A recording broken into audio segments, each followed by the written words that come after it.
I heard a story recently, one that stayed with me. Someone shared their personal experiences with visions of Jesus. They didn't want their name mentioned for privacy, but what they told me was incredible. They said they've had several visions of Jesus.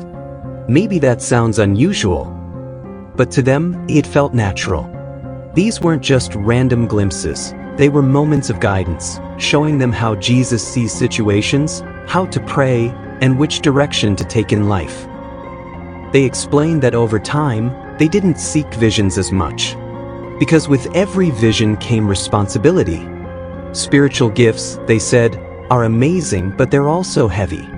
Gifts require humility, endurance, and sometimes heartache, especially when those closest to you don't understand or even reject what you share. They told me about the challenges, moments when they had to share what they saw or felt, even when people didn't want to hear it. It was painful.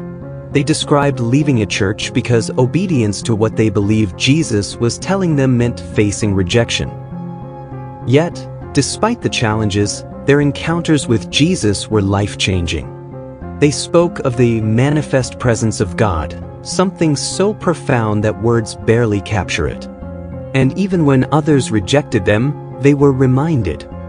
Rejection of them was rejection of the one who sent them. The message that struck me the most? That true faith and spiritual guidance aren't always easy. Sometimes, they lead to solitude, heartache, and tests of perseverance. But they also lead to clarity, purpose, and a connection to something far greater than ourselves. I don't know if I'll ever fully understand everything they experienced, but hearing their story, it made me pause, reflect, and realize that miracles and divine guidance often appear in ways we can't fully explain. And sometimes, the journey of faith is as much about what we endure as what we witness.